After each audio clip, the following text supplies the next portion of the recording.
हम सब डॉक्टर पुरुषोत्तम त्रिपाठी साहब को सुन रहे हैं। एक बार आप सभी जोरदार तालियां तो बजने दे। सर्वप्रथम बाबा साहब ज्योतिराव फूले जी, सावित्रीबाई फूले के चरणों में शत शत वंदन प्रणाम। मंच पर विराजित बंदे जी और हमारे अधिकारी साथीगण, समाज के मार्गदर्शक, आप सभी विभिन्न गांव और विभिन्न क्षेत्रों से पधारे हुए वरिष्ठ महानुभाव, माताएं, बहनें और प्यारे बच्चों,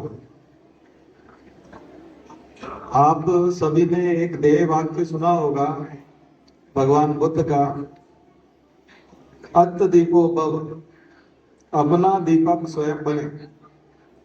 और इस दीपक बनने की जो बात कही गई है, वाकई में उस दीपक का नाम है ज्ञान, यानी अपना ज्ञान स्वयं चुनना है।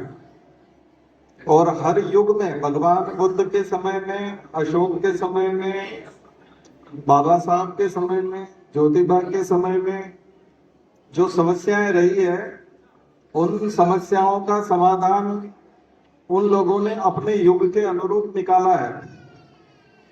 आप हम सबको भी हमारी अपनी समस्याओं का समाधान खुद निकालना है। हमें सिर्फ प्रेरणा मिल सकती है, भगवान बुद्ध की प्रेरणा है, ज्योतिबा फूले की प्रेरणा है, बाबा साहब की प्रेरणा है, लेकिन उस प्रेरणा को युग के अनुरूप ढालना है। आज के युग की, आज के समय की समस्या, इस समस्या का समाधान हमारे पेरेंट्स को भी ढूंढना है, उनके बच्चों को भी ढूंढना है। और जब हम सिविल सर्विसेज की तैयारी कराते हैं तो वो एक तरह का बहुत सारी समस्याओं का हल होता है। हम बच्चों को प्रेरणा देते हैं कि 12वीं करने के बाद में या स्कूल में जब आप 10वीं क्लास पास कर लें तभी से आप सिविल सर्विसेज की तैयारी करें। उसका कारण ये होता है कि वो बहुत सारी समस्याओं का एक ही हल है।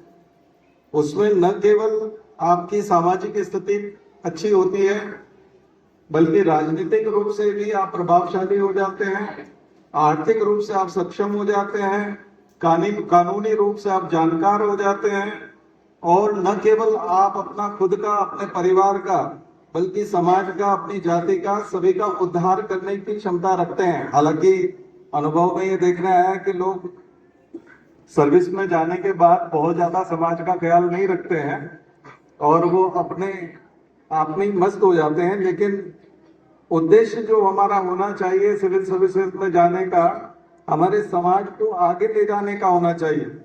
तो अत्त दीपो भव को अगर हम आज के समय में देखें तो अपना दीपक स्वयं बने, अपने ज्ञान को आगे लेकर के, अपने ज्ञान को समृद्ध करके। और लेकिन अपना दीपक स्वयं कैसे बनेंगे, हमको कैसे पता चलेगा कि कौन कौन सा अंधकार छाया हुआ है, कौन सी समस्याएं हमारे सामने है? उसके लिए आपको बाबा साहब का पहला सूत्र ग्रहण करना पड़ेगा। उसका काम है शिक्षित बनो।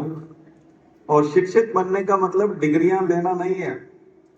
शिक्षित बनने का मतलब ऐसा नहीं कि आपने कॉलेज चले गए, स्कूल चले गए और आपने सर्टिफिकेट ले लिए। शिक्षित बनने का मतलब है आपको होश आता है कि आपका पैसा कौन चुरा रहा है, आपकी जमीन कौन छीन रहा है, आपके अधिकारों पे कब्जा किसका है, आपके अधिकार कौन छीन रहा है। और जब हमको ये सब समझ में आने लगता है तो वो आदमी शिक्षित होता है, तब वो जागरूक होता है और तब वो संगठित होने का प्रयास करता है और तब संघर्ष करने की स्थिति में आता है।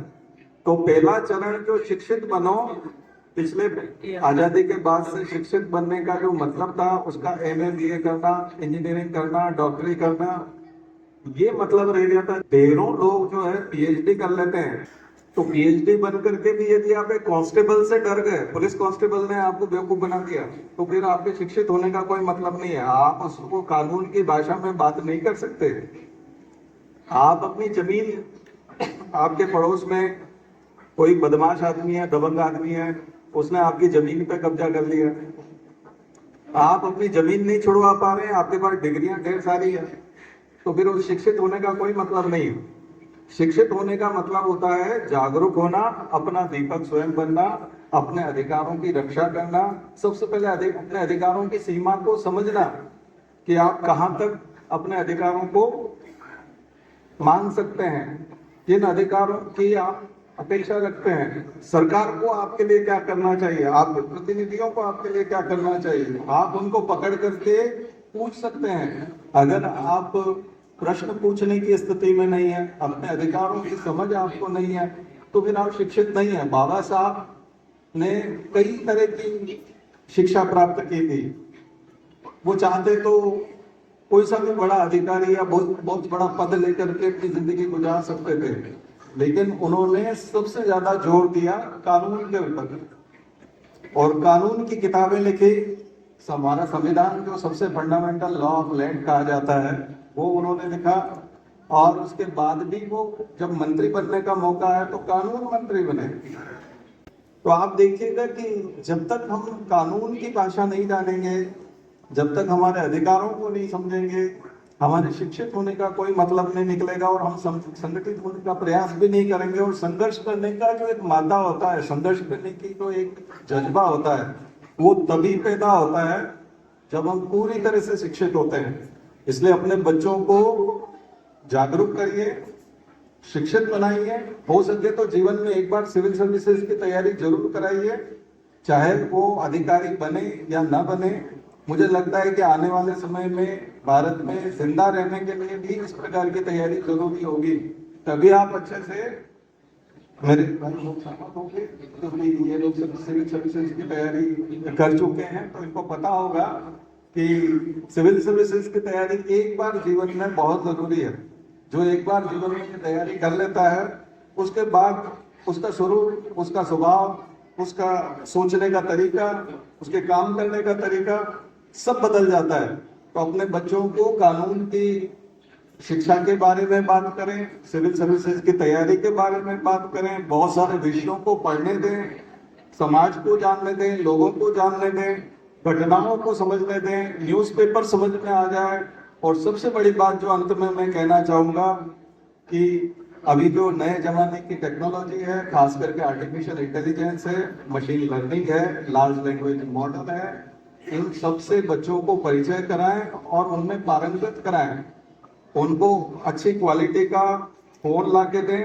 पहले के समय में हम कहते थे कि हम खाना कम खाएंगे और कुछ करेंगे, लेकिन बच्चों को पढ़ाएंगे, किताब ला के देंगे। आज बच्चों को तेज अच्छा चलने वाला स्मार्टफोन चाहिए, बहुत अच्छा हाई स्पीड वाला इंटरनेट का पैकेज दिलाइए, डेटा पैकेज, और उनके सब्सक्रिप्शन लीजिए। ज्यादा से ज्यादा आर्टिफिशियल इंटेलिजेंस के हेल्प वाले सब्सक्रिप्शन लीजिए, खुद भी जानकारी बढ़ाइए, बच्चों को भी दीजिए।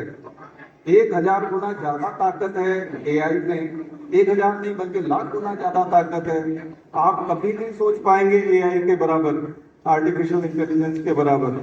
और जितना फास्ट वो है, अगर हम इतना फास्ट अगर नहीं जा पाए तो अच्छा,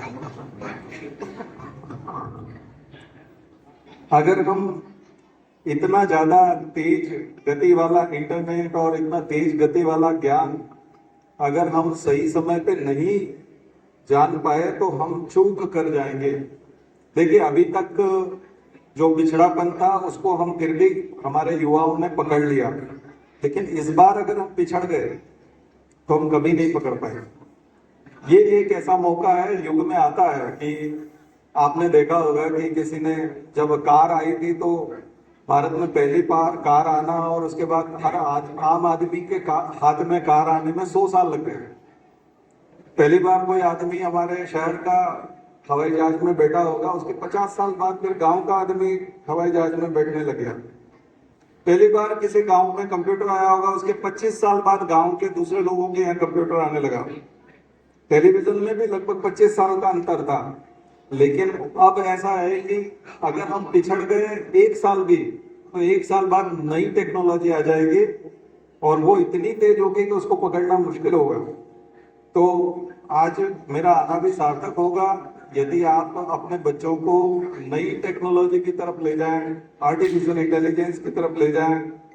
और कई बार क्या होता है कि अनजाने में पेरेंट्स जो है खत्म करती है, भेदभाव को खत्म करती है। तकनीक और विज्ञान जितनी जल्दी समानता लाता है, दुनिया के कोई ताकत दूसरी समानता नहीं ला सकती। मुझे लगता है कि भगवान बुद्ध, डॉक्टर बाबा साहब हमको अत्यदीपोभव के माध्यम से, आज के युग के प्रकाश के माध्यम से किसी प्रकार की शिक्षा देना चाहते हैं। ये मैं अपनी बात यही रोकता हूँ, यही समाप्त।